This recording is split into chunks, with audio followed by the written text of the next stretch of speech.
Vasudevaya, Om Namo Bhagavate Vasudevaya, Om Namo Bhagavate Vasudevaya, Dharanam Shutyam, Nancheva Narottamam, Devi Saraswati Vyasam, Tato Jayamudire, Nasha Prayeshu Bhadeshu, Nityam Bhagavata Sevaya, Bhagavata Shakti Bhakti Bhagavati Vaishiki, Krishna Sadama Bhagavate, Dharmagana Visa, Kaladasha Drishamesha, Parakadodita, Sarayana Sari, Shivavata Vishite, Tarasamidashatasya, Anishvasya Pratikvachit, Krishna Surya Madhava, Vilasarashraya, Pradishwari Pradyasaya, Mahanatharaya, Devaya Bhagavata Krishna Sriyanda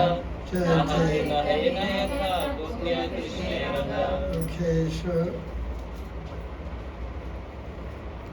this Saturday Bhagavatam class, June 15th, 2024, we're discussing Yoga Gita, chapter 35, the 10th canto. It's called Yoga Gita because there's two pairs of verses, there's a pair of verses spoken by two different gopis. At different times of the day, different places, different topic.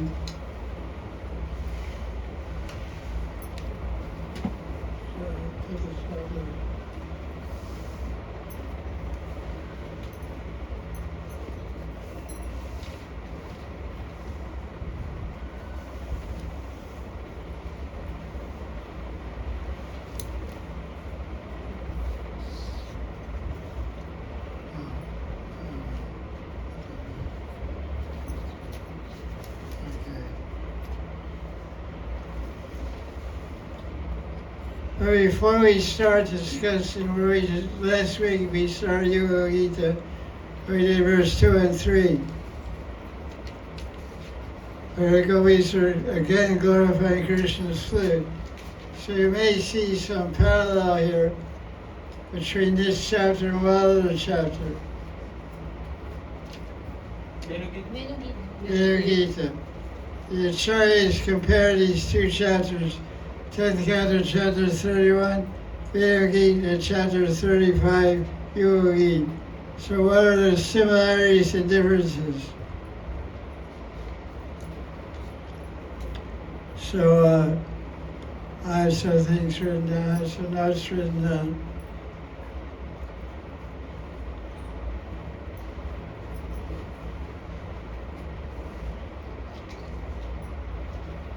And both these chapters, chapter 21, Yoga Gita and Yoga Gita, are glorifying, the gopis are glorifying Krishna's flute and the effects on other entities. Chapter 21 describes Purvan Lila. What time is Purvan Lila? 8:24 to 10:48. Okay. And chapter 35 describes what time? Aparan Lila. What time is that? 3:36 to 6 PM. Yeah. p.m. And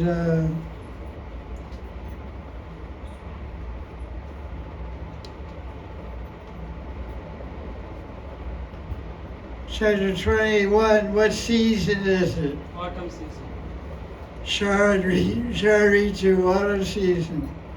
What about chapter 35? It's hot season. And the proof is in verse 13 and 25. Let's look at verse 13 and 25. Chapter 35.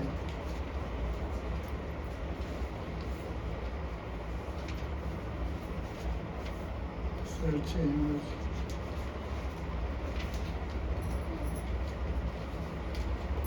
does it say?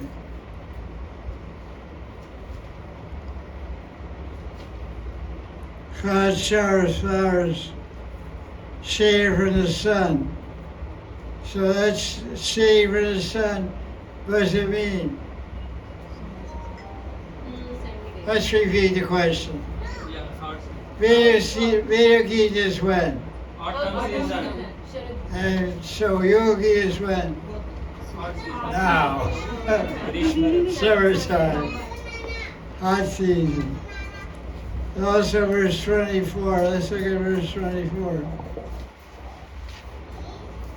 So these are things you should look out for. Who, what are those questions of analyzation? Who, what, where, why, how? What season is it? Or what's 24 say? From the heat of the day, last night. He is a top of. Top means burning your head off. Just like now. Like that. Your head's on fire. Your eyeballs are cooking. Eyeballs, you ride your bicycle on a hot day like this. Feels like somebody's sanding your eyeballs with sandpaper. That's unbelievably hot. It's like, that's why it's good to wear sunglasses. Put a cap up here. Yeah. So that's an interesting point of comparison.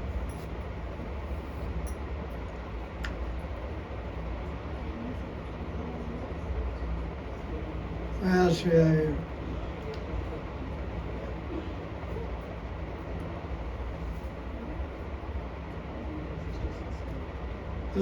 The result of the Brajagopis what has happened in comparing chapter 21 and 30, 35, was the result of the gopis speaking about Krishna and the flute playing. In chapter 21, the last verse of the Veda Gita is verse 20. It says, the gopis became Kritas Tanmayatam Yayu. Kritas Tanmayatam Yayu. By speaking about Krishna the flute, the rest of the gopis attained oneness, absorbed in Krishna's Leela. So they became one. But the last verse of chapter 35 is verse 26. It says the gopis held a festival in their minds and hearts by glorifying Krishna. Yoga Gita produced a festival, mental festival, heart festival. But in Veda Gita, they produced oneness with Krishna's Leela. And what's the difference? Sounds like play on words. But this is Chinese comments that said that. Just showing you. Chapter 21, it appears to be a higher class of gopis are speaking. They're more intimate and confidentially close to Krishna, as seen in the reactions that they experienced while describing Krishna's flute. In other words, your homework is you have to read chapter 21 tonight till next week. Read Veda Gita and compare it to chapter 35. Which gopis are speaking, which chapter, which class of gopis is higher, what is the reaction of the gopis? This is homework. Veda Gita versus Yoga Gita.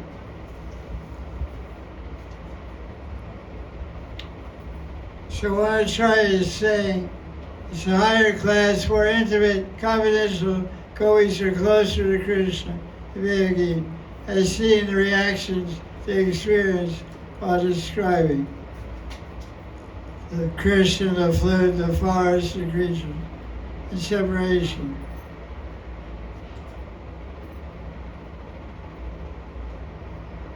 And also, who spoke Veda Gita? One verse on the Veda Gita, who spoke it? Verse 18. Radharani. What she said? Haridaswari. Who is that? Giraj Dharani. Greatest Hari does. There's a Hari does over there also. Yeah. Saving on the other hand. Doing a seva. That's what they do, you know. They say you get paid for it. You have to work, you go to work, you get paid. He says he gets half your pay. Come on here and say you get paid. There's all that.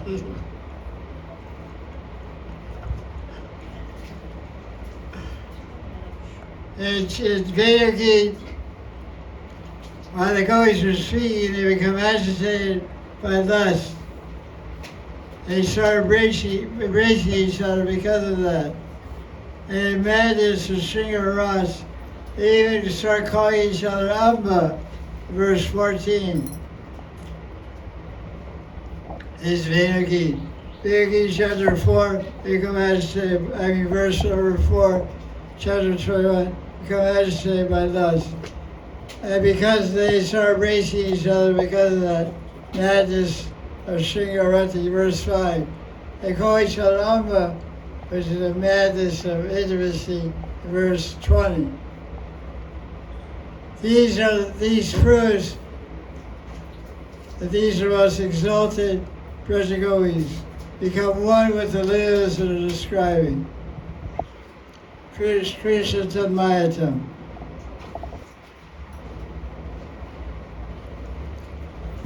Verse 7 describes the kunkam from the breast of Srimati Radharani when Krishna touched her feet. Now I'm doing your homework for you.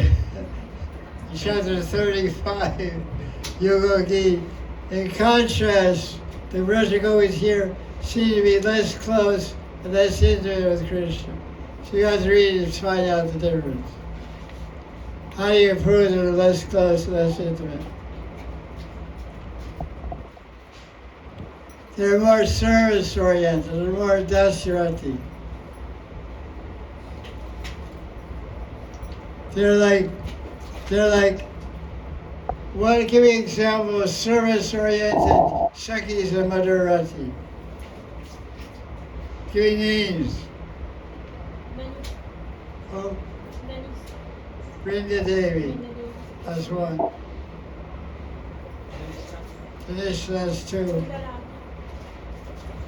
Oh, Pranabhat, that's three. That's all for now. What is their Adi? What is their rati? They have more love for Krishna or Adi? Krishna. What's it called? Krishna Sneha. Krishna Snehadika. What does that mean? They have more love for Krishna. Extra, additional. Adik means extra, additional. Love for Krishna more than Adi. Who are they? Brinda Devi, Dhanishtha, Kundalata. Okay.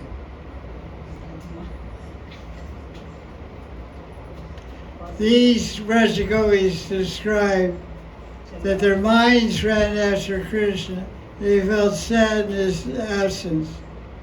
Yet after describing Krishna's flute playing and forest leelas, Uttaragosha especially, these gopis felt great festival joy in their mind and heart.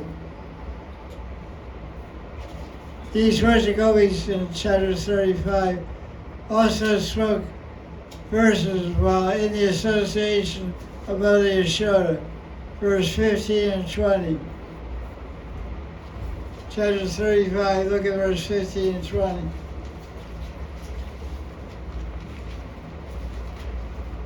Yeah.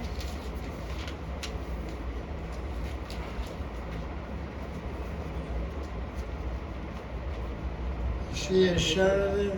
Yes. Gopal, yes, Madhureshwari. Huh? Yeah, Yashoda's right there. About 20. Oh, sinless Yashoda. What does it say? Sinless. Oh, sinless Yashoda. Anaga.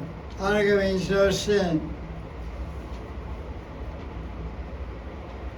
There you go. Pretty cool, huh?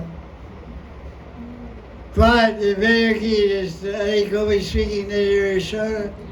Gopi Gita, No. yeah, one verse will come. Huh? In Gopi Gita, Yeah, Gopi Gita. No, Vedic Gita. I'm talking. We're comparing chapter 21 and 35. There's no mention about Yashoda in where? Vedic Gita. Vedic Gita.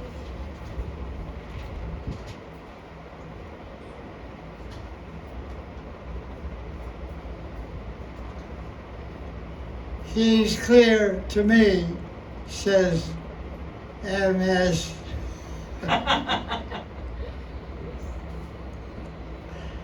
That by reading BBT book, only the Chikas, Rajagopis of Vedic Gita are far more intimate, confidential, and exalted than the Gopis in chapter 35. So you guys gotta figure it out. See if you agree with me or disagree. Present your arguments, your purple function next Saturday. Okay, let's start the class now. All right. Cuckoo, Coil. Hello, Coil. They always come around when it's super hot. Just to make fun of you. You're like, ah. They come around and laugh at you. You guys are suffering, ah. Okay. What can we say? Verse 4 and 5, Yoga Gita. Ata chitram avala shinutedam. Arasa ursi stiravidyur. Nadasunaraya martajanam. Narmadayai kujita venu. Vrindasho braja prisha brigagavo. Venu vadyarita chetasarat.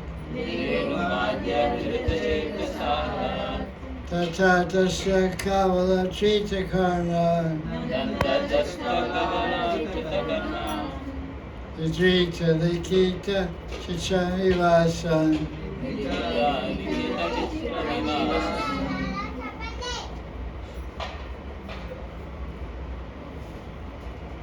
Okay. Read the translation. Oh girls, this son of Oh, Nanda- girl. This son Our of friend. Hi, girl. Oh, girls. Oh, Seki. Jai Krishna, Jai Krishna. Yeah. This son of Nanda who gives joy to the distressed bears steady lightning on his chest and has a smile like a jewel necklace. Now please hear something wonderful. When he vibrates his flute, Rajas, bulls, deer and cows standing in groups at a great distance are all captivated by the sound, and they stop chewing the food in their mouths and cock their ears. Stunned, they appear as if asleep, or like figures in a painting. Okay. That's called transfix. RECEIVE. She gets an F for spelling. English spelling is terrible. Receive, RECIVE.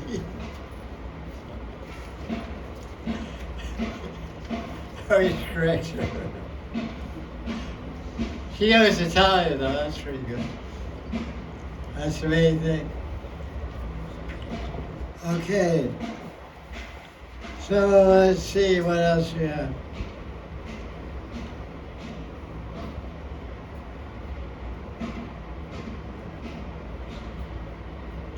So it's very upbeat. Gopis are speaking very upbeat here. Just simply giving the facts as it is. Krishna's like this, like that. There's no much emotions here. They're just telling it's just very external description of Krishna, not aching and heartache or anxiety or kiss me, embrace me. You know, oh, he's like this, he's like that. Just like somebody. How do you describe something? Oh, they're this tall, they wear glasses and this and that. Very external. He enjoys the distress. He has, necklace and plays the flute, deers and cows and bulls, everybody jumps around. Okay, good. Where is that? It's pretty flat. Not too much spark, no sparks there.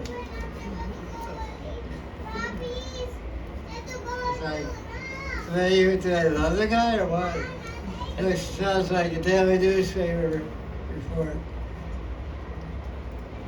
Doesn't sound too romantic or intimate. There's no line, there's no content to a hankering, yearning Bob. Hey, he's like this, like that. Okay.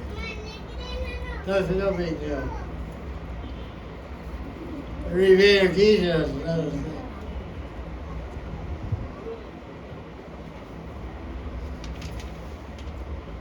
Okay.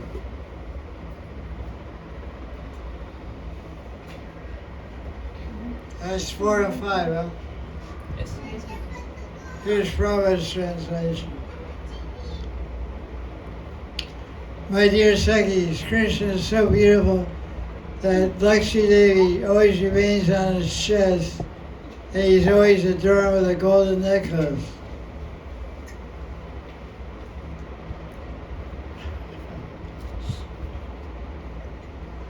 Beautiful Krishna plays his flute in order to enliven the hearts of many devotees. He's the only friend of the suffering living entities. Krishna plays his flute, all the cows and other animals of Vrindavan, although engaged in eating, simply take a morsel of food in their mouths and stop chewing. Their ears raise up.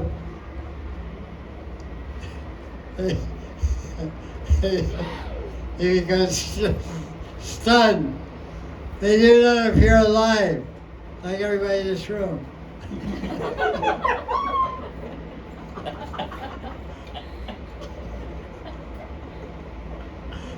But like painted animals. There's a Italian animal, a Russian animal.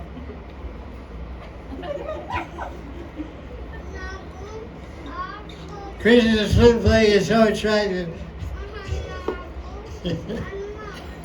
Even animals become enchanted. But to speak of ourselves. That's nice. Something to get a little enchanted. He's going there too far now. He's not the in crowd, the out crowd.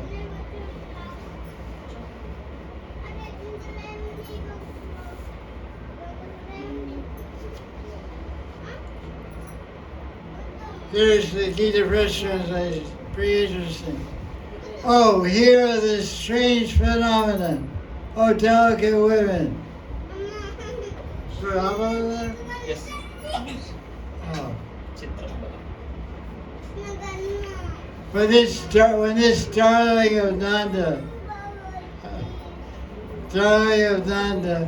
on whose bosom, smiling with pearl necklaces, shines Goddess Lakshmi in the form of golden light, sounds his flute, bringing delight to the afflicted people smitten with the pangs of separation from Krishna. Herds of bulls of Braja, deer and cows in the forest, stand with erect ears as though they were asleep or painted, their mind captivated by the music of the flute. heard from a distance, and mouthfuls of grass pressed between their teeth without being swallowed. That's rather a way to say it. Long, many words to say a few things. Very nice change. Nice change of base here. Let's see what have any commentary. Share some.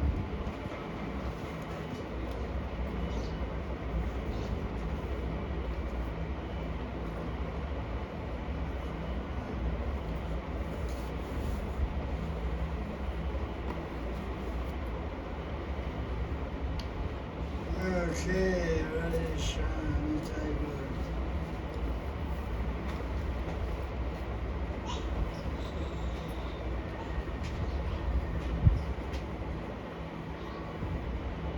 Shira Swami says in text 5,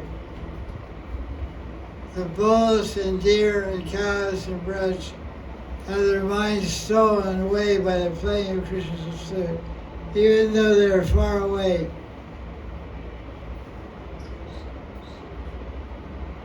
They are biting food with their teeth, but not swallowing. Just spraying and filling out their mouth again.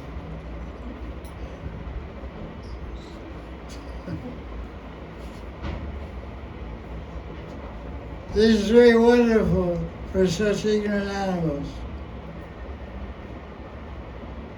Yugala Swami says, while going towards the forest, Krishna played his flute to bring the cows together and the cowboys. But the animals became bewildered.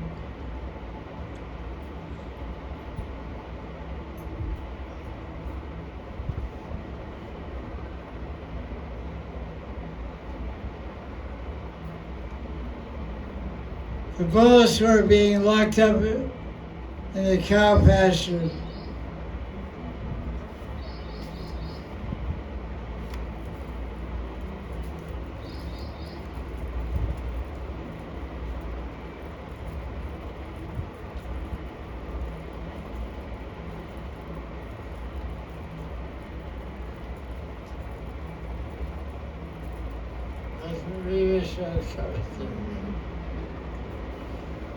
What to speak of the intelligent wives of the demigods, who are the most expert practitioners of social niceties. Even the foolish animals become completely captivated by Krishna's flute.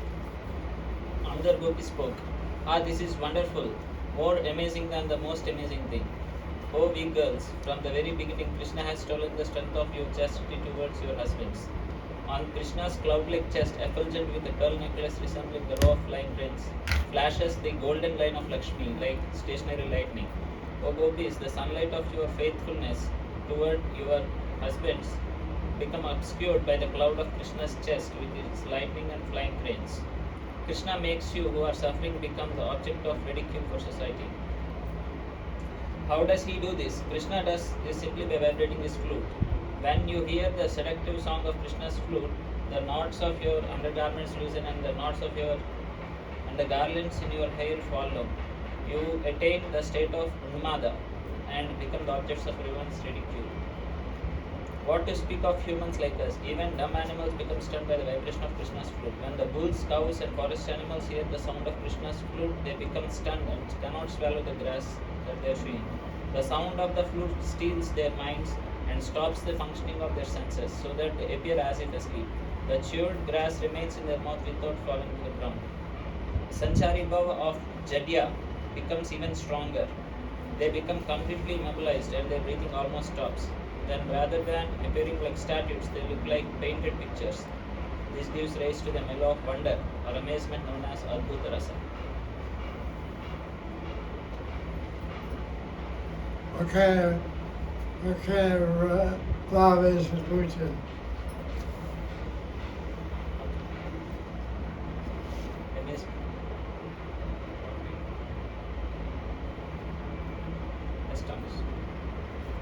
Adbhuta is the secondary rasas called Gona Ras. Adbhuta, amazement. So I mentioned one Sanchari Bhav and one Governor. Gaunarati. So what is the Sanchari Bhav? Jadya. Jadya means what? Immobilized. Who is in the fifth canto? Jadabharat. Why is he called Jadabharat?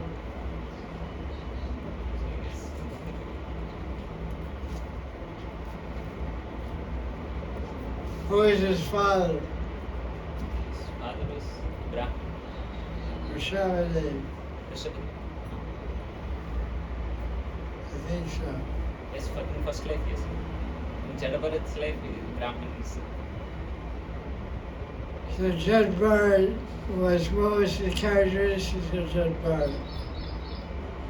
He is very hefty and He appeared to be dumb. dumb. He appeared to be dumb, just a big brute, big dumb brute. So what was his job? Eating. What was his job? Carried the chariot of the king. Palanquin. Palanquin. Like, you know, you guy could carry like this and king sister. Four guys shoulder right to right. But Jadabharat is a great devotee. So whenever he saw an ant, what did he do? He will not step on the. He was enrolled in Shaki's ballerina school. He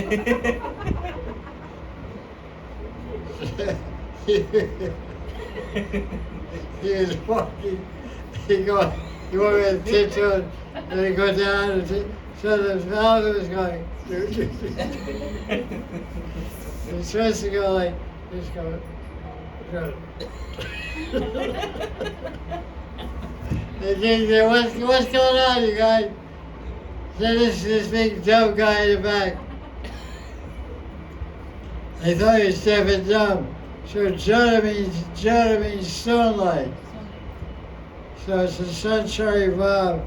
With 33 Sanchari Bhavs, means to be stunned, to like stupefied. Hey guys, he's a pretty girl. He is kind of stupefied. Look at this guy.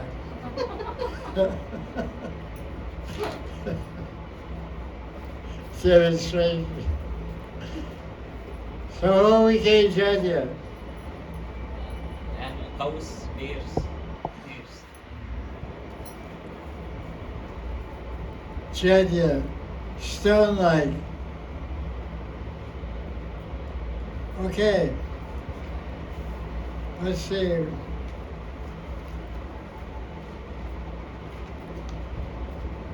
Okay. Any questions on the verse 4 or 5?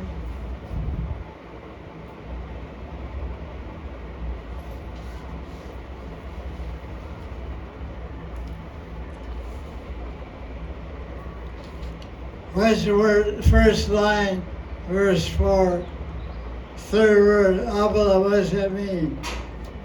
Weakness. Who is it used to describe? Generally girls. It's kind of an ironic word, isn't it?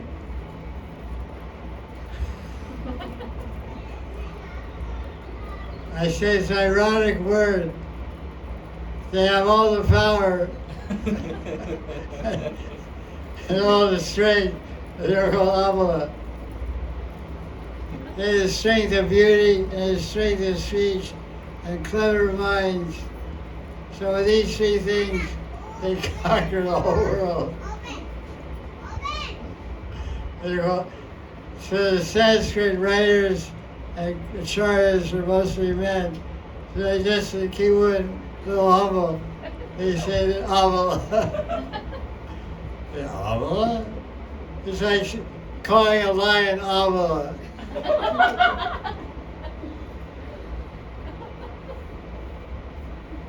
He's the king of the jungle. He walks around the tank. What's the name of the lion? Abala? I always thought that was kind of funny.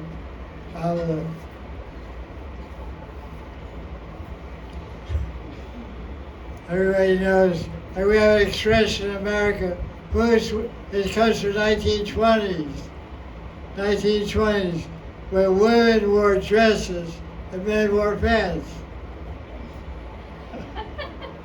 All day. Women wore dresses, men wore pants. So the joke was, you meet a husband and wife, and you ask the guy, who's wearing the pants? Who's wearing the pants in your family? You or your wife. If the wife was powerful, in charge, the husband said, she's wearing the pants. I'm wearing the pants. But now it doesn't work. It's unisex, yeah. No men wear dresses and women wear pants.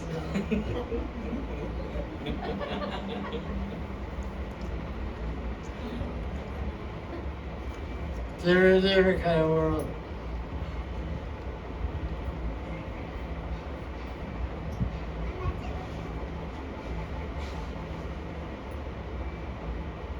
So what do you appreciate about this verse?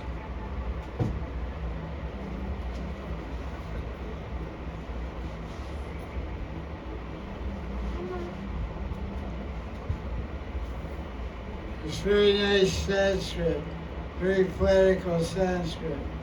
Vrindasa Rajarisha Megagava, Veda Vajrita Chidasara, Tata Dasakala Jitakara.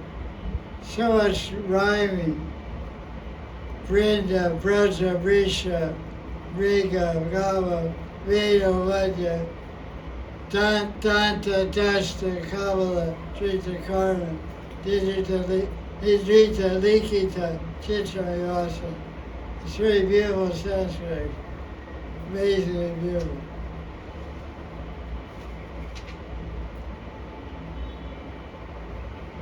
Some lines, they flow out like a stream of honey. Especially verse number 5. Vrindasha, Braja, Vrajasha, Veda, Vajrita, Tata, Dasta.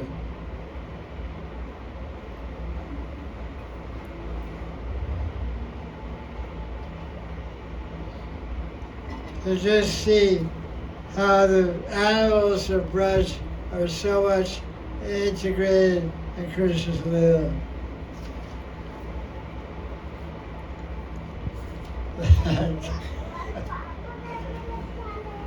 Rinriga told me old mouse Kata. Fucked the mouse. Some Babaji mouse that moved in with her. Likes biscuits. Yeah, basically. That's a special type. Yeah. Cookies. It was amazing. She wrote a whole book about the mouse. It's being published by Amazon. It's called Mascapades.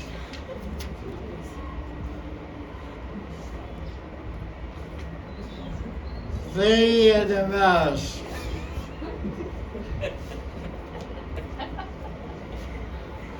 Famous story. So when I read this first chapter of the book, I thought the author was on LSD.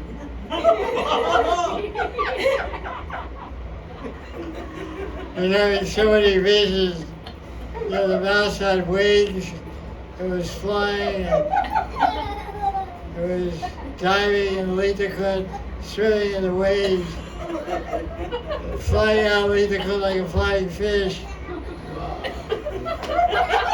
And then circumambulating her entirety, and every Dandavats, 108 Dandavats for each picture on an altar.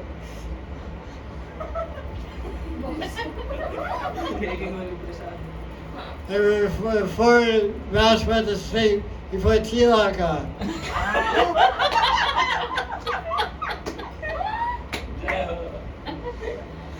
Radhika tilak.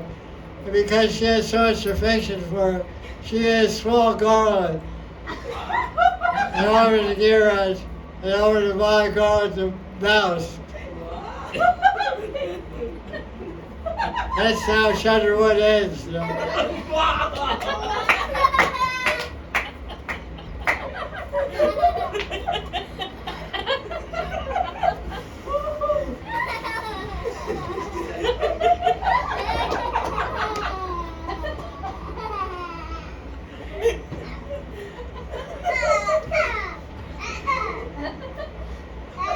It's to work for kids and adults also.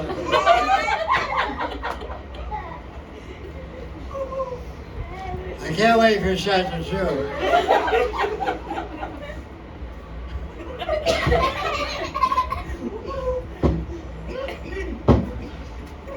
It's called roasting. We roasted. We roasted.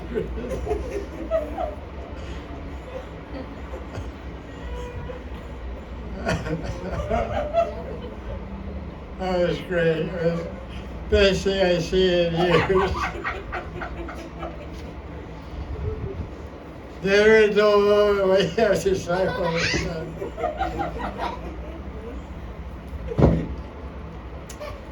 They come, they go, they write cool books. Amazing. Okay. So that's an amazing description of how the bulls and deer and cows were captivated by Krishna's flute. They can't even eat. They're so stunned, like can't move, can't eat, can't swallow. They're just stunned just by hearing Krishna's flute. Can you imagine when you see Krishna? What happens when devotees have first darshan of Krishna? Faint. Usually faint. It's sensory overload. Sensory.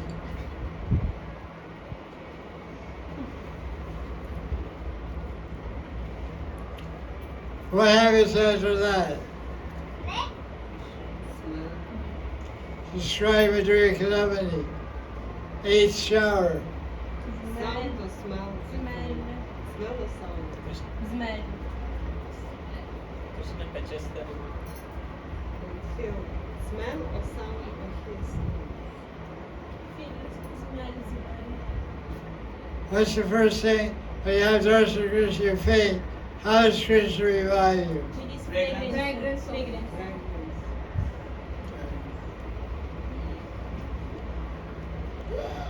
Then you faint again. Then sound. And sound. Speaking. Voice. and he faints again. Huh? And again he faints. Then how you get revived? Touch. And finally, lips. Taste. Taste. Not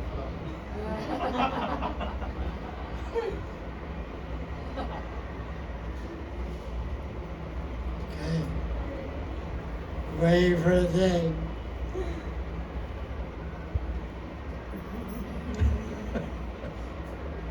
Practice. That's right.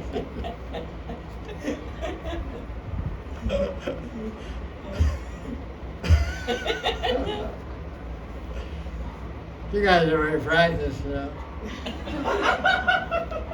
I gotta do some practice. Not practice.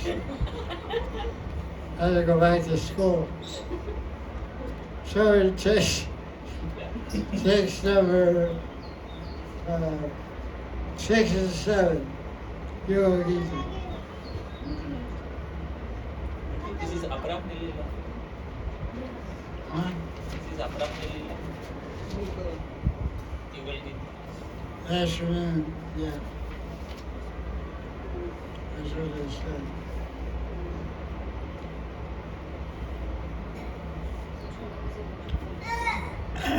I take some water.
Water.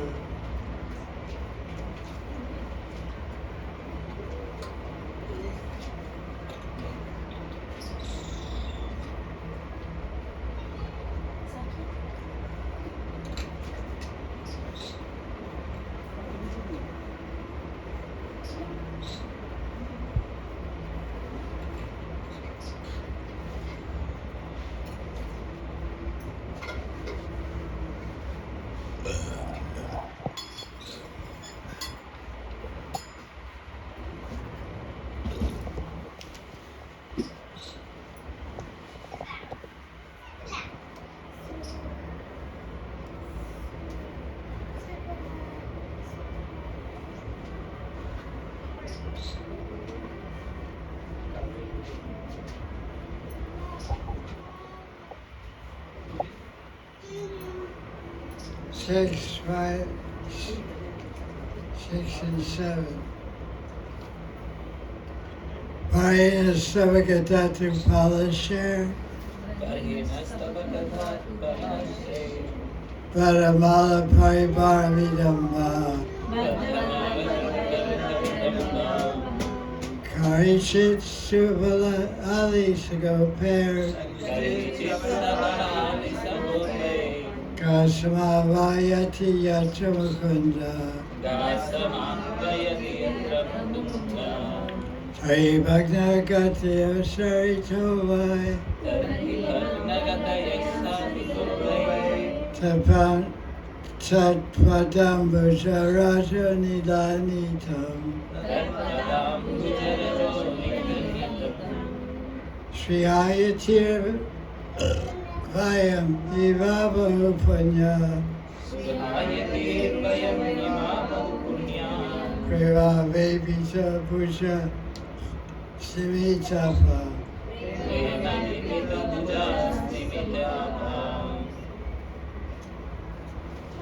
Read the translation. My dear Gopi, sometimes Mukunda imitates the appearance of a wrestler by decorating himself with leaves, peacock feathers, and colored mangoes. Then, in the company of Balram and the cowhead boys, he plays his flute to call the cows. At that time, the rivers stop flowing, their waters stunned by the ecstasy they feel as they eagerly wait for the wind to bring them the dust of his lotus feet. But like us, the rivers are not very pious, and thus they merely wait with their arms trembling out of love.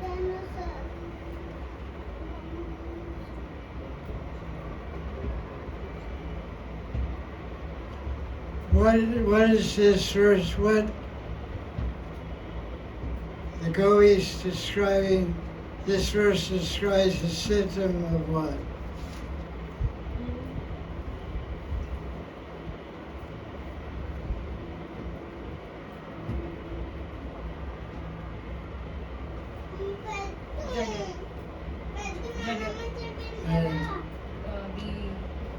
In the previous verse, like the Sanchari Bhav of Jadya. This verse describes the symptom of Mahabhav. The Mahabhav, you project human feelings on non-human objects. So when the Gopis were trembling, their sattvic bhavas.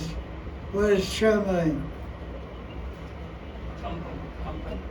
Kampa, or Mashakava Sutranga Bhajo. So they're trembling out of separation, their arms are trembling. Like when you're cold, you shake, your body shakes, your legs may shake, it's called shivering with the cold. So the arms will tremble. So the rivers have waves. Their waves are not trembling out of love. That's the nature of rivers. But they're seeing, oh, your arms are troubling, so the waves of the river are compared to arms. Because a river is male or female? Female. Female. Om Ganga Jamuna Radhauri Saraswati Narmada Sindhu Kaveri. You know, females. And so they're comparing their ecstasy, the rivers from the same ecstasy.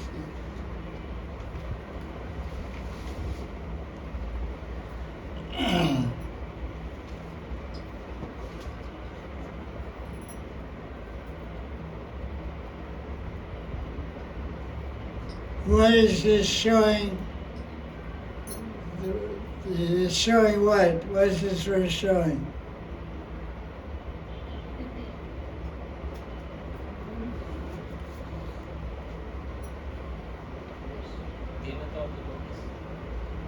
They're feeling that they are not. It's showing the power of Krishna's food. What is this called? Describe some of the power and influence of Krishna's food. It changes the nature of things. Turns solids to liquids, liquids to solids. None of the Chamba has very fine description. When Krishna plays his flute, the swans get the river and the water freezes like ice, like Russian lakes. And the male swans can't jump on the females. Their feet are frozen in the water. And they're swimming around, the Krishna plays flute. Feet get frozen.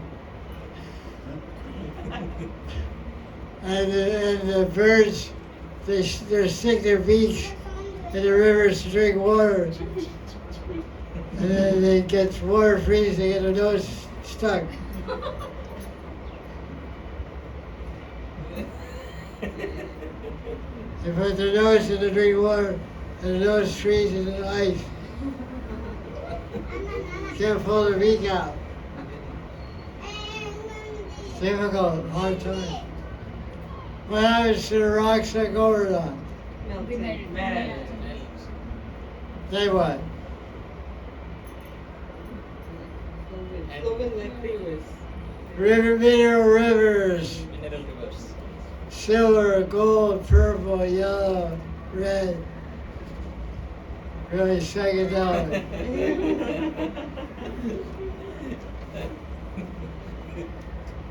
So this verse is describing that.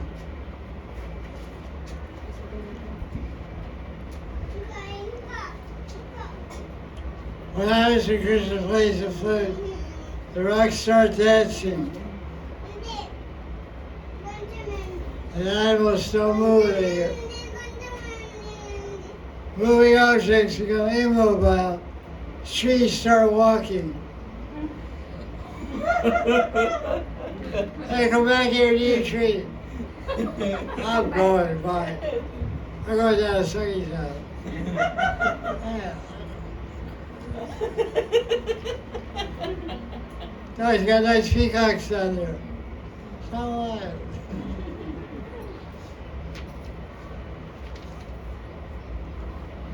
Trees start walking away. Come back.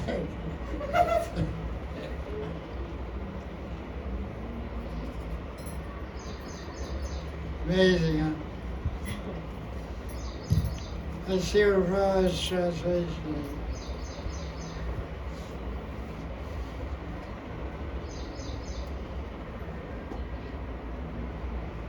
6 and 7, huh? Yes, yes. Sakis, not only living animals, but even inanimate objects like rivers and trees. Rivers and lakes of Vrindavan become stunned when Krishna passes by with peacock feathers on his head and his body smeared with the minerals of Vrindavan. With leaves and flowers decorating his body, Krishna looks like some hero.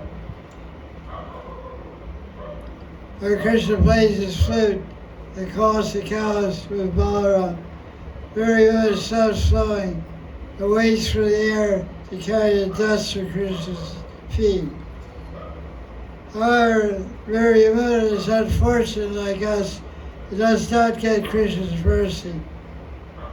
River simply remains stunned, stopping its ways, just as we also stop crying out of frustration for Krishna. That's interesting. Let's see what Gita Press.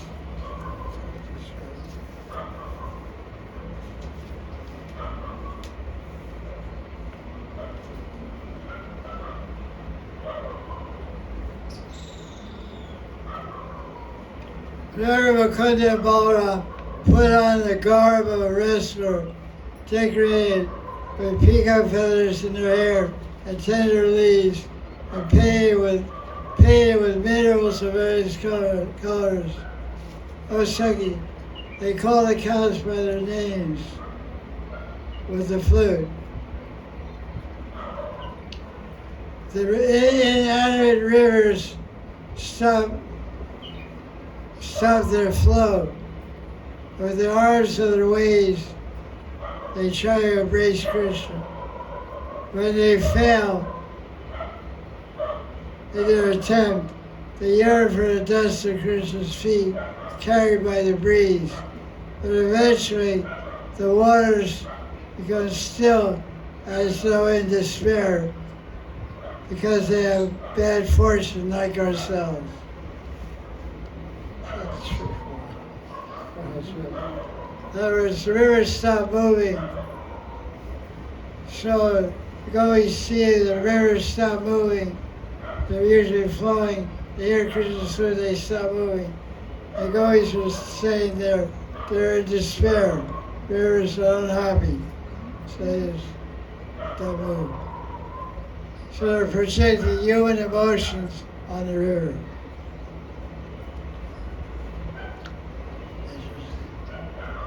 High state of consciousness. See the whole world as feeling the same way you do.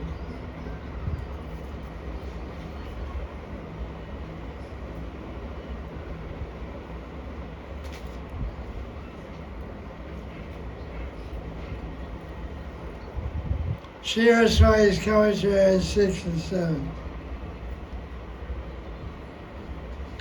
Its very wonderful appearance among the rivers who don't have consciousness.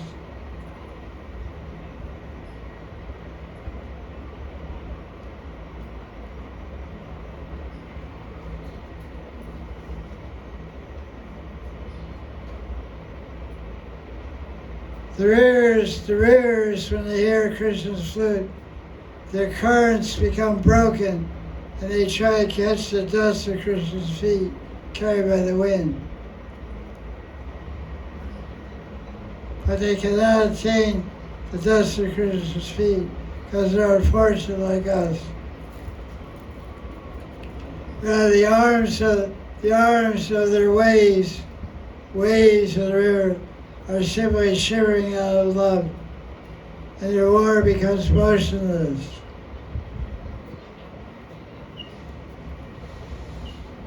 This indicates also that in the eyes of the Gopis, there is motionless water, which means teardrops which are not falling. That's a pretty interesting idea of Shri Swami. And the rivers they weren't moving, but they're full of water. Water was there, but they weren't moving. So the Gopis' eyes were full of water, but it wasn't coming out. That's really an interesting vision. In other words, they're about to cry, but the tears didn't spill out yet. Eyes are full of water. That's really a nice imagery.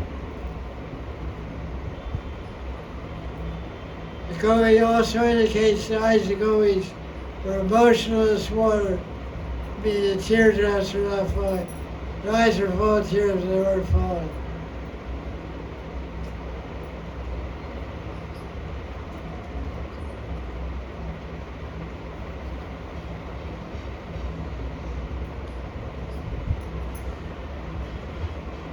Yeah. Jiva Goswami says, when Krishna entered the forest, he decorated himself with things from the forest.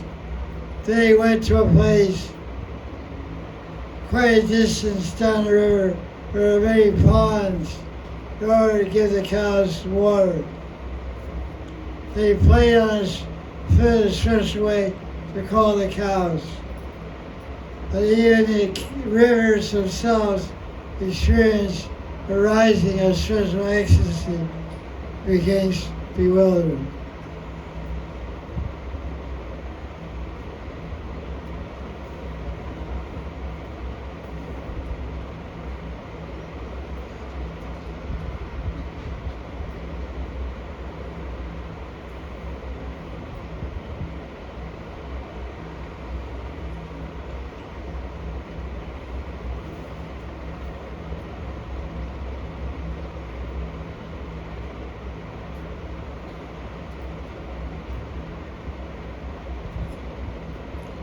At that time, hearing Krishna's flute, the rivers understood their inability to attain Krishna. So they hankered for the wind to bring them a particle of dust on Krishna's feet. So when the wind blows, an hot summer day, it blows all kinds of dust in their face. In your eyeballs, you used to think, oh, it's the dust of Krishna's feet. I've been hungry for this for lifetimes. Now it's coming. Accept everything that happens in Braj, we should accept it as a loving embrace of Krishna. And I said one time,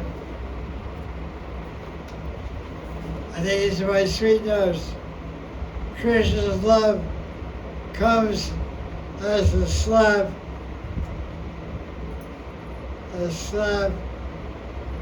kiss, or a loving embrace.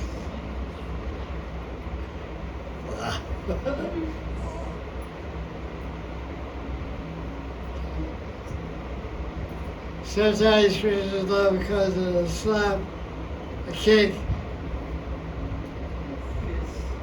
a kiss, or a loving embrace. Sometimes a slap in the face, or a loving embrace.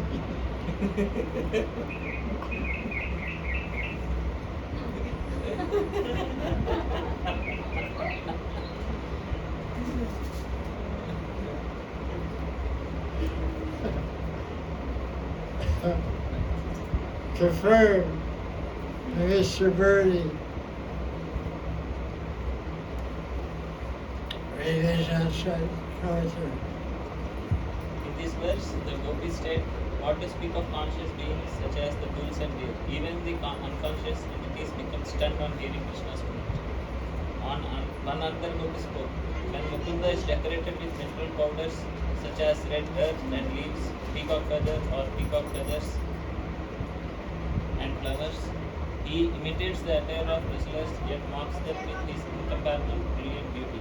When Krishna, Balram and the cowherd boys call the cows by name, O Kalindi, Gange, Saraswati, then rivers such as the Yamuna, Manas Ganga, Saraswati and others in Braja, even though they are unconscious, attain consciousness thinking, oh, what good fortune we have. Krishna is calling us in order to bathe and dive in our waters. Let us break our banks with strong currents and flow towards him. Though desiring in this way because of being stunned with bliss, their natural movement is checked and their current stop flowing. The hidden implication of the phrase Bhagna Gataya is that the river's worldly progress was spoiled because of failing to attain the happiness of physical association with Krishna, and and because they become the laughing stock of the other rivers. Their progress in the next life was also spoiled because of transgressing the vows of chastity to their husbands, the ocean. Just see the misfortune of these rivers. But this is to some extent good fortune also, that the rivers were hankering for the dust of Krishna's lotus feet, which was carried to them by the favorable breeze. But even after attaining it, they cannot be satisfied and desire more. Like us gopis who sometimes get Krishna's association and sometimes are deprived of it, the rivers do not have bad fortune, but have only a little good fortune. The waves of the river shake out of the love, just as our arms also tremble with prema. Though their waters become solidified because of being stunned, again they liquefy. We also experience the water in our eyes drying up and solidifying, just like one who is lighting a sacrificial fire experiences his eyes drying up from the fire. In the same way, our movements were checked by our husbands, brothers, and other relatives who prevented us from meeting Krishna, and thus we have lost our goal in life. Because of being ridiculed by the general populace and for transgressing the rules of chastity, we have lost our fame and the chances for our fortune lives also, future lives also. Like the rivers, we also hanker for the dust from Krishna's lotus feet. See, this has to go in here. No, not like that. This goes. Oh, okay. Understood. Just try to push it in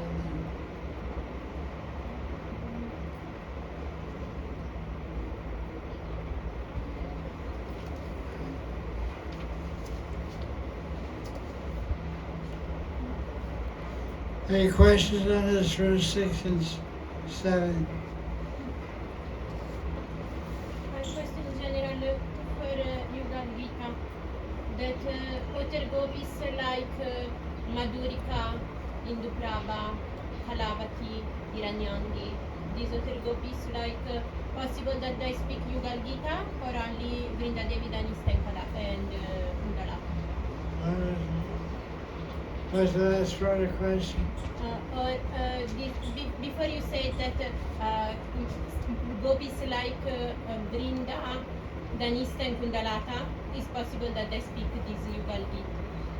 But what about other sakis like Induprabha, Kalavati, Hiranyangi, Madhurika, these other gopis? Can they have the same mood to speak Yugala Gita or only Vrinda, Danista? You have to see Radha Krishna go to Shivika if you can find anything. Because only certain gopis are described in some detail.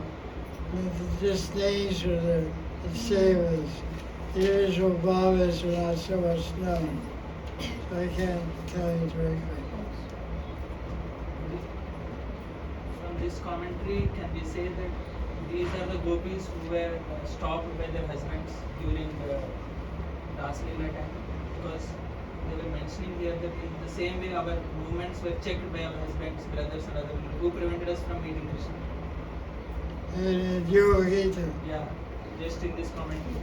So these are those gopis who have some kind of still some purification needed. That's what describes Navaji.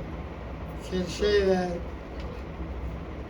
That's why I said that these are less confidential gopis. Yes. So, Dandakranya sages, Shuddhachari. Shuddhachari is these types. Sadhana Siddha. I mean, commentary showing the names. Exactly. It's like, I agree with you. Based on Vishnu's commentary. Commentary, yes.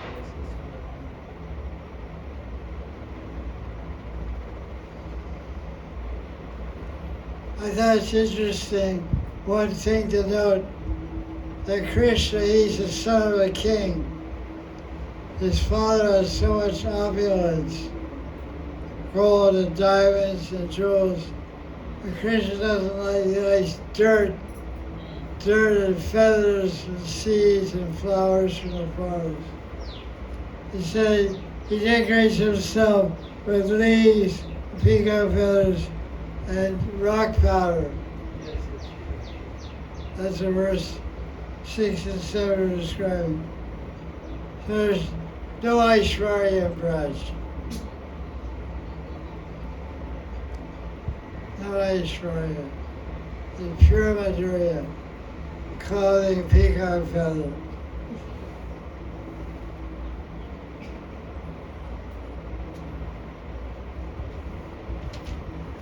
That guy Mike Gaura Shiva was in Radhavana Temple for 200 years.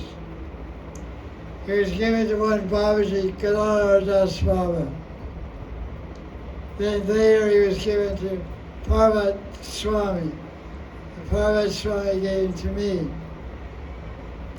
So Gita Das Baba came to see my Giraj. And I just had a peacock feather on my Giraj. He said, "Where is this Mukund?" He's Giraj, he's the king. I said, I just see him with a top dot, of feather inside. Peacock feather, that's enough. No, he complicated. Somehow about Mukund stuff. I followed his Bob for about 10 years. I gave away I had 4 or 5 Mukunds. I gave away. Some ladies started making turbans. Turban and peacock feather. So then so he wears that sometimes. But when it's hot, he doesn't wear anything. So the peacock feather. So Krishna likes simplicity. Like your simple dress, simple talk, simple work, simple play. Everything's very simple, not complicated. He just walks around with a flute, plays the flute here and there. So let's do takes 8 through 11. 8 through 11.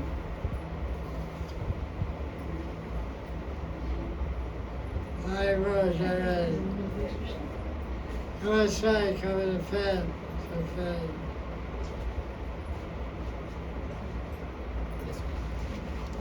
Really want water.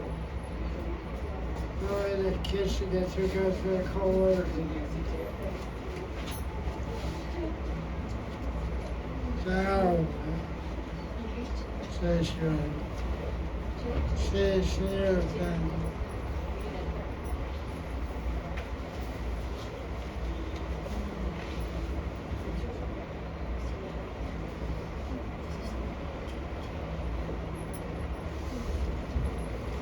So we're doing verse 8 through 11 now. We're getting some water. Cold water. And Gopal saying.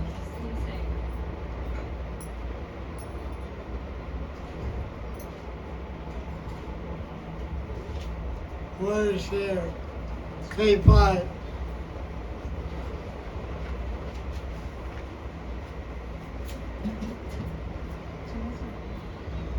Nice and hot, huh?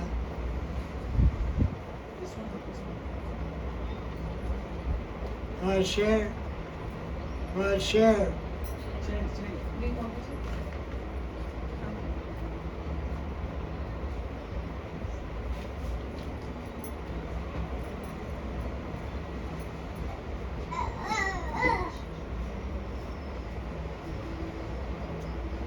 Take some water.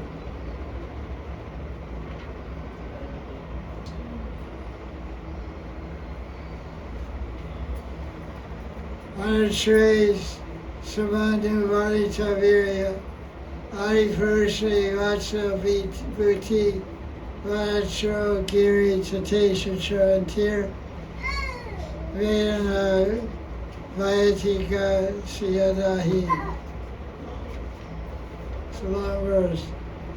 Vada Tastara Abhini Vishnu Vaj Yanjayantya Eva Pushpa Paladaya Pranata Bharavitava Bharavara Prayarishtara Varishisma Darshaniya Tilaka Varamala Divigada Tosi Maramatai Adikulir Alago Gita Vishnu Ajiyan Yari Sandita Venam Sarasi Sarasa Asa Vihakas Char Gita Rita Cheta Etya Arama Pasita Yeta Chitta Atamilita Jisha Jita Mana.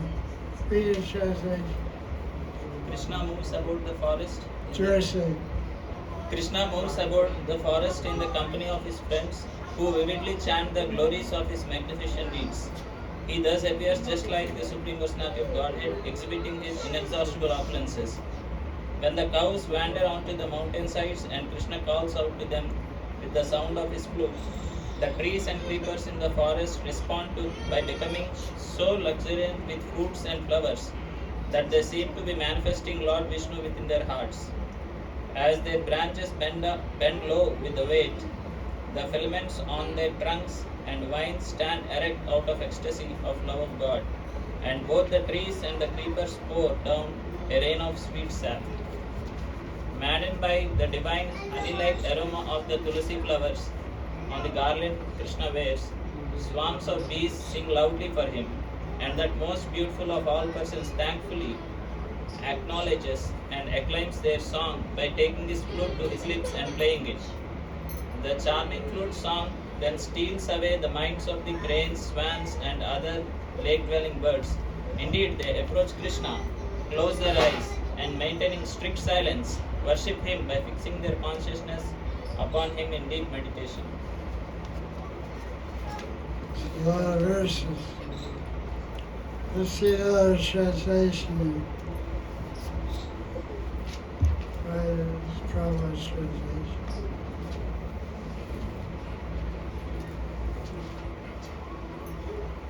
That's 8 through 12? 11. Okay, read it. 8, 9, 10, 11. In the absence of Krishna, the gopis were constantly shedding tears. But sometimes, when they expected that Krishna was coming, they would stop crying. But when they saw that Krishna was not coming, then again they would become frustrated and begin to cry. Krishna is the original personality of Godhead, the origin of all Vishnu forms, and the cowhead boys are all demigods. Lord Vishnu is always worshipped and surrounded by different demigods like Lord Shiva, Lord Brahma, Indra, Chandra, and others. When Krishna travelled through the Vrindavan forest or walked on the Govardhan hill, he was accompanied by the cowhead boys. While walking, he played his flute just to call his cows. Just by his association, the trees, plants, and other vegetation in the forest immediately became Krishna conscious. A Krishna conscious person sacrifices everything for Krishna. Although trees and plants are not very advanced in consciousness, by the association of Krishna and his friends, they also become Krishna conscious. They then want to deliver everything, whatever they have, their fruits, flowers, and honey, incessantly falling from their branches.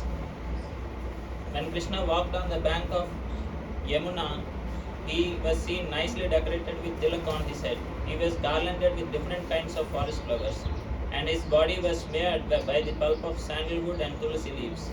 The bumblebees became mad after the treasure and sweet nectar of the atmosphere. Being pleased by the humming sound of the bees, Krishna would play his flute. And together the sound became so sweet to hear that the aquatics, the cranes, swans, and ducks, and other birds were charmed. Instead of swimming or flying, they became stunned. They closed their eyes and entered a trance of meditation in worship of Krishna.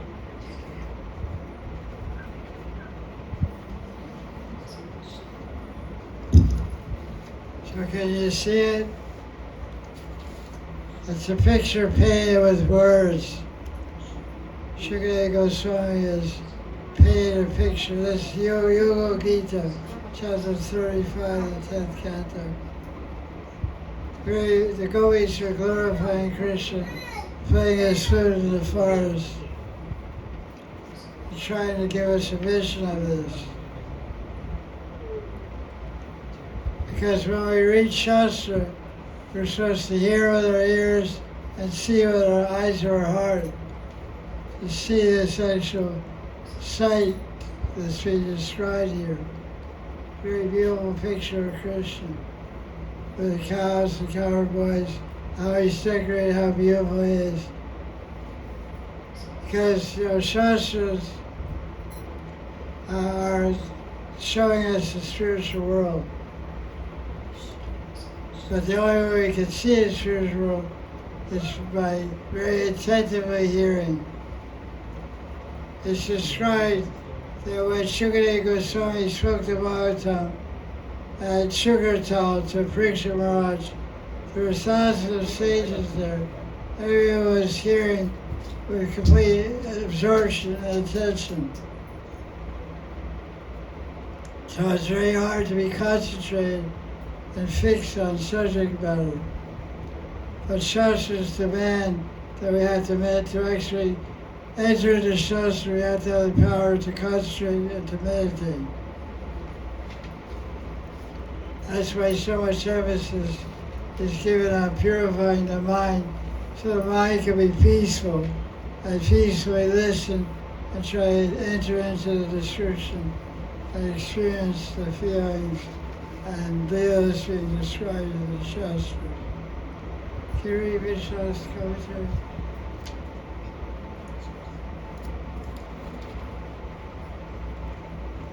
It is natural that the rivers should react in this way because, although they are unconscious, they are eternally perfect beings in the form of demigods.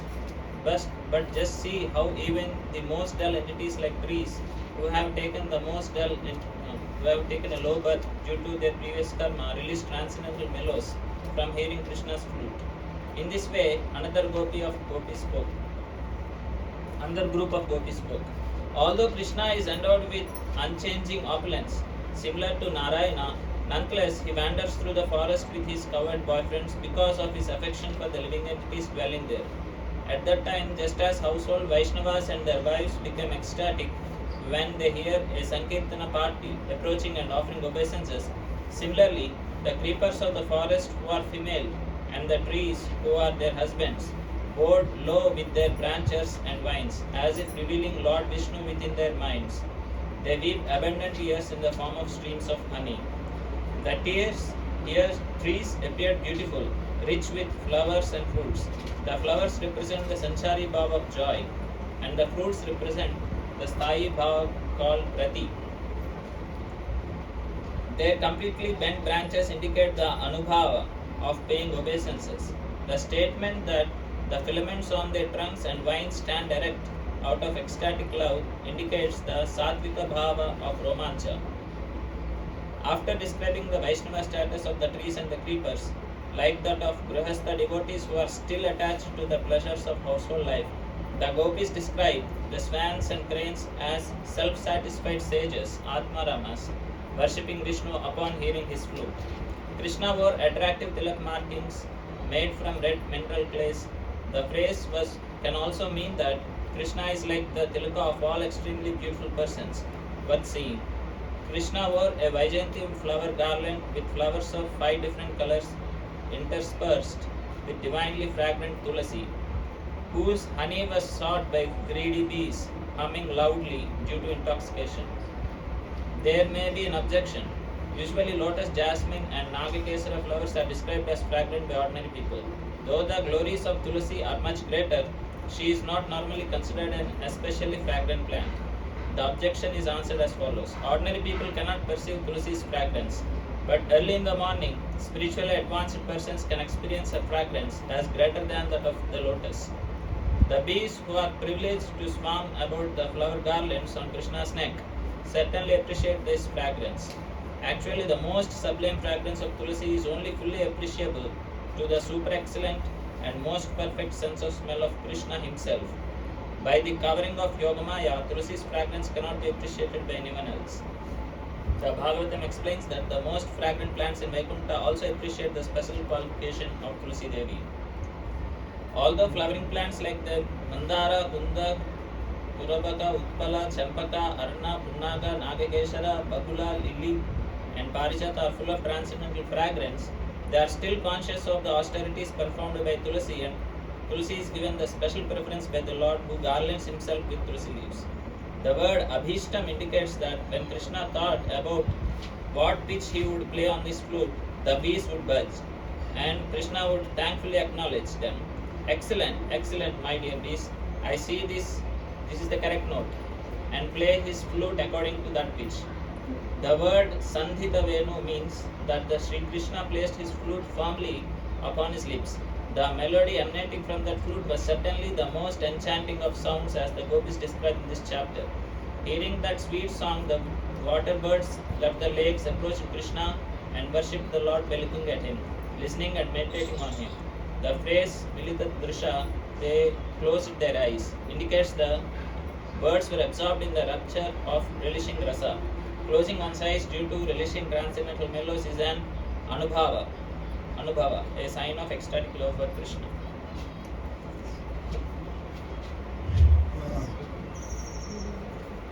There's a prayer from Skanda Purana that Krishna offered to Tulsi. It says,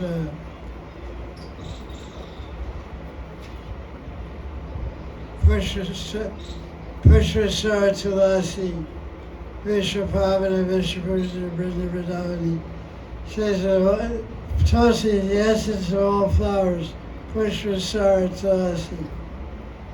And it says that she's worshipped all over the universe, Vishwapurja, Vishwapavita. She purifies the universe, and she's worshipped all over the universe. Brinda Vrinavani, and she saw her Vrindavan, Tulsi's growing. So it says that Krishna doesn't accept a garland without Tulsi on it. In the old days in Vrindavan, whenever you visit Banki Bihari Temple or Rahavama Temple, Radharaman, any ancient temple in Vrindavan, where they're selling flower malas. The flower malas always give you a mala with Tulsi. They put Tulsi on it.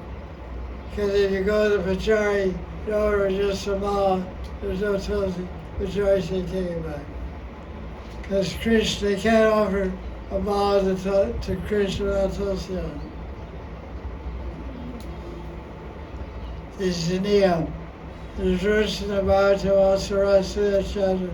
So Tulsi manjaris were tied into the mala. So when you make a mala, there should be some Tulsi leaves or Tulsi manjaris tied into it. Live and learn.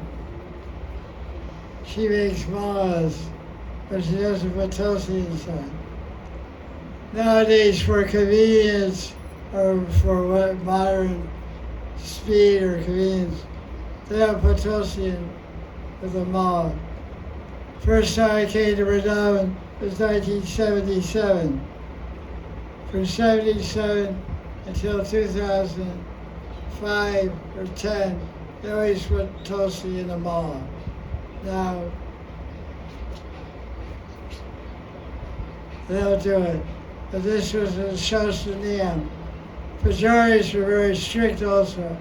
Everything is devolved, they call you. Pujaris, okay. Give me, they take any garland. Give me some money, give me a garland. But then before you go in with a mala, you have a pata with a mala, and they say, hey, where's the Tulsi? They give it back to you. So this whole verse here, these 4 verses are describing the great glories of Tulsi. And it has a transcendental fragrance. He said most people can't smell the fragrance of Tulsi. You have to have a spiritual nose. It's actually very fragrant. So Tulsi, of course, is very dear to Krishna. What's the story of the Kumaras? Sri Tulasi Mishra, Krishna, they smelled the fragrance of Tulasi, which is at the lotus feet of Krishna, and they left their Brahman. They were Brahmagianis. They left. Satyu's Kumar, the four Kumaras were Brahmagianis. They weren't Vaishnavas. But they went to visit Vishnu at Vaikuntha, and they smelled the Tulsi on his feet. And they were so intoxicated, they gave up Brahmagyan and became Bhaktas. So that's why fragrance. See how powerful fragrance is. The Tulsi has a lot of power. If someone is wearing Tulsi and they die, they don't go to Yamaloka. It's an insurance policy. It's still Yamaloka. The Tulsi is very special. What's the time now? 4:30. Okay, let's do some more. It's hard, but it's what to do. That's the way it goes.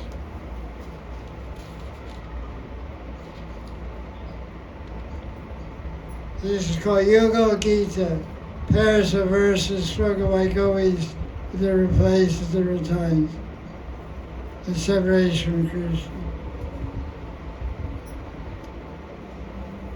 What verse? 12 and 13. So go in to read the Sanskrit. Savarasrak avatam shavilasa sanshutibrato brajadevya harshayan yarhive muravena jata harsha uparam bhati vishwam mahatmati kramana sanchita cheta manda manda manugarjati megha suhridam abhyavarshat sumanobhis chayaya shavidadat pratapastram.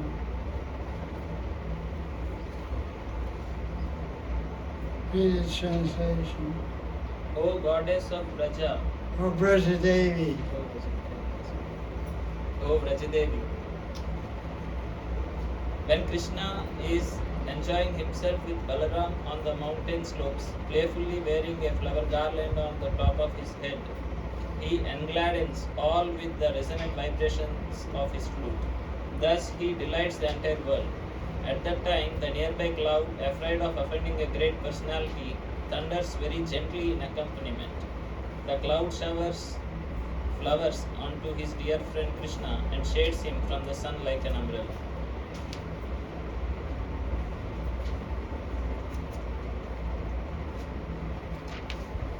Why is Krishna wearing a garland on his head?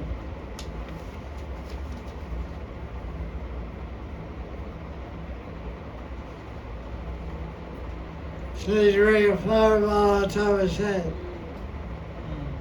Why did he do that? These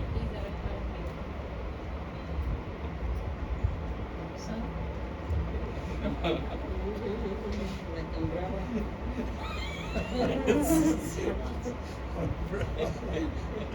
Shut up. No. Garland. Special garland.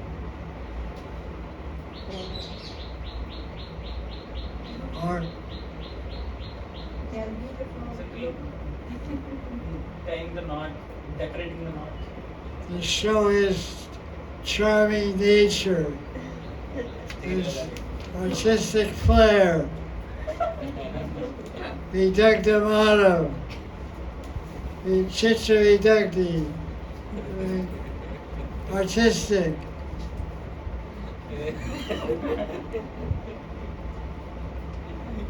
Using malas around the neck, just to be different. Some people are like that. To attract others, to attract everyone. To attract everyone. He attracts himself. That's automatic everything that attracts the Krishna. It's just for his own fun. Look at me, I'm different.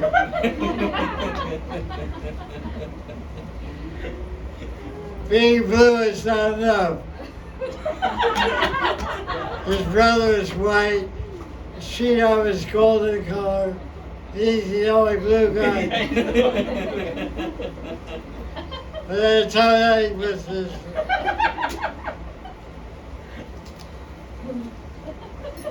He's an exhibitionist. He likes to attract attention. Like some guys wear a suit, tie a jacket, go to work. Yes. Some guys put a purple handkerchief in a suit jacket, put a purple handkerchief. Well, most guys don't do anything. Some guy, they say pink.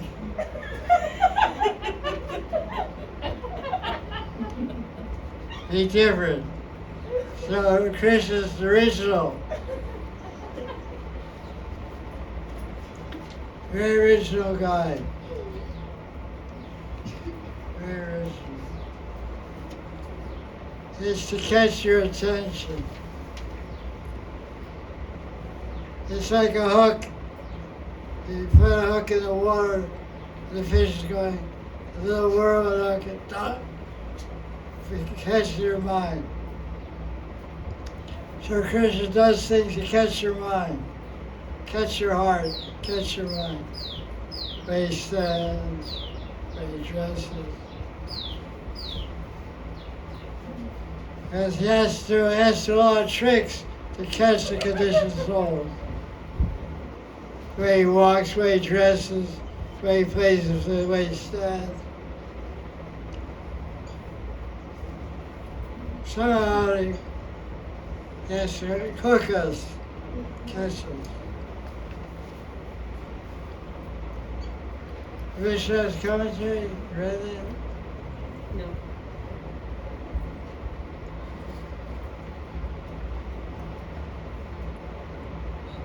Commentary. Having described the joy of the conscious and unconscious entities on the earth felt from hearing the flute, the gopis now describe the bliss of unconscious entities in the sky. Sahabala means accompanied by Balaram and troop of cowherd boys. Krishna looked gorgeous as he playfully draped garlands on the top of his head, on his chest, and as ornaments over his ears. Krishna stood on the slope of a mountain and joyfully vibrated his flute to inundate the universe with bliss. The clouds in the sky began to rumble gently, so that their sound would not disrupt the great cloud of Krishna. The thundering of the clouds blended favorably with the flute sound, not disturbing it in any way. The cloud was a dear friend of Krishna because both are of dark color and act to remove people's distress. The cloud then sprinkled fine particles of ice, which were just like tiny flowers, and made an umbrella from its own shadow to relieve his friend from the scorching heat of the sun. Pratapatram means that which delivers one from the intense heat. Here we can understand that Krishna is the cloud standing on the slope of the mountain. His garland and earrings are the cranes flying in the sky. His yellow dhoti is the lightning, and the song of his flute is the rain showering the essence of delicious nectar.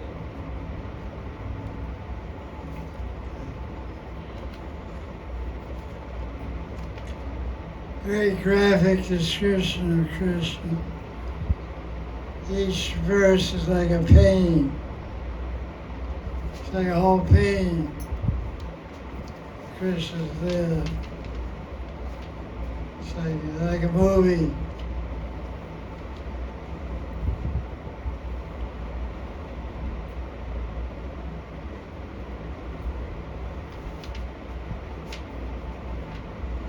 That's the nature of spiritual consciousness. That everyone is conscious of each other. Generally, most people are living an unconscious life. They're only aware of themselves. Their consciousness only goes to their fingertips, top of their head, bottom of their feet. For a more evolved conscious entity, the consciousness spreads very far, very wide. So they can perceive the pain and happiness of other people, of those around them.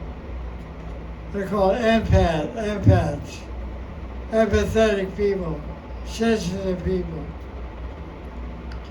They call you, there's fewer and fewer people that men are insensitive to their wives. Wives are insensitive to their husbands. They're so physically close and so emotionally distant. That's unfortunate because the consciousness is shrunk. The most people's consciousness is shrunk like a walnut. Walnut is a crone. A crone is very small and very tight. So our consciousness in Kali Yuga is very shrunk and very tight. It's not soft, not expansive. It's not accommodating, where it's accommodating. If my hand is open, many things can fall into my hand. If my hand is closed, nothing can stay. That's all. So our consciousness is like this, so nothing can go inside. When we open our consciousness, so many things can come inside. Water, dirt, people. So this verse is pointing that out. This verse 12 and 13. It's showing that Krishna, when Krishna is here, even the clouds are conscious of Krishna. Krishna is conscious of the clouds. To that extent. Not only we're not conscious of other human beings, we're not what to see conscious of other animals or even clouds.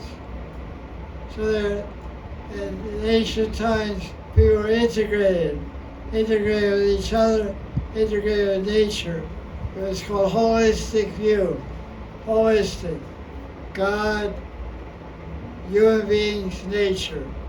One continuous reality. But now everything is disjointed. So this verse is showing the unity of God, human beings, and nature. You see, Krishna is God, nature is described, clouds and sky, and people as responsive gopis. So it's human beings, God, and nature. It's a very important verse. It says Krishna's friends. It says Suridam, Mega Suridam. Yes. Whenever it says Mega is my Surid, there's different Sanskrit, there's different words for friend. What are they? Sakha, Saka, Sudra, Bandhu, Bandhu, Surid, Mitra, Mitra, Dost, Dost. Hindi, Dosto, Dost. But what's the difference? What's the difference between Mitra and Surit? Bandhu, Surit, and Mitra. Explain the difference. Bandhu means like a relative, like friend, but not so closely connected to the heart. He's like Social friend. social, not very thick close. Hi, Bill. Hi, Joe. Mitra. Mitra is also friend, but not so close, like maybe every day seeing, meeting, but not so thick friends like those. Okay. It's a more intimate. Intimate. Mitra, it's more intimate. Than Bandhu. Mitra is little intimate than Bandhu. Because Mitra is like the sunshine. Sun is also called Mitra. So Mitra warms your heart. Mitra, when you see the Mitra, he warms your heart. But what about Surit? Very close. He's in your heart. Mitra warms your heart when you see him, when you forget about it. But Surit is in your heart. So it's a mega Surit. Sanskrit. See it.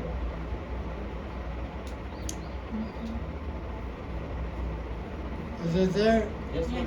Sukritam Abhyavarsha. Last but one line. Yeah. It's verse 13, second, third line. Mega Suritam. The clouds are Krishna's best friends.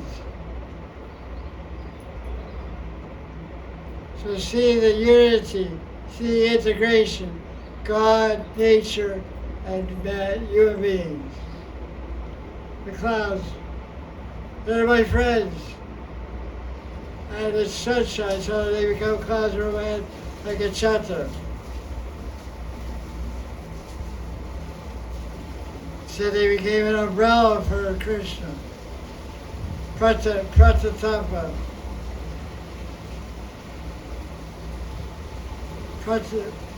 Pratapacham. Right? What does it mean? It means they became an umbrella. Clouds became like a chata. Nice. So much we can learn from this verse.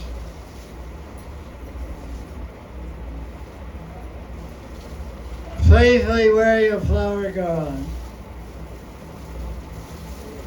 Shagavatamsha. Vilas. Vilas means play. No purpose, no function, no game, just play. Play to play. Not we play to win. Play, no winning, no losing, just play. Play to play. This is Krishna. So just putting a mala on his play. Mala vilas. Like sometimes friends are going around, they have one garland. And a guy standing next to his wife. They have one garland. So you put around both of them. You have one garland, you approach husband, wife. Husband thinks, oh, I'm going to get the garland. The wife's thinking, I'm going to get the garland. You know, this guy's a man, so he's going to give it to me, not the wife. So the guy thinks, guys, give me the garland, thinks these two egos are fighting here. So he puts them both up. Then they get really angry. The wife thinks I should get it. And the husband thinks I should get it. They're just, share it.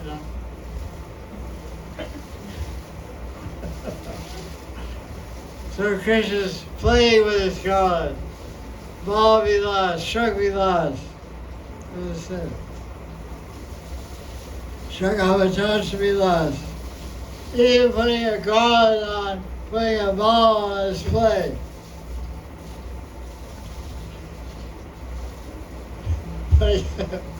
You can play like that sometimes.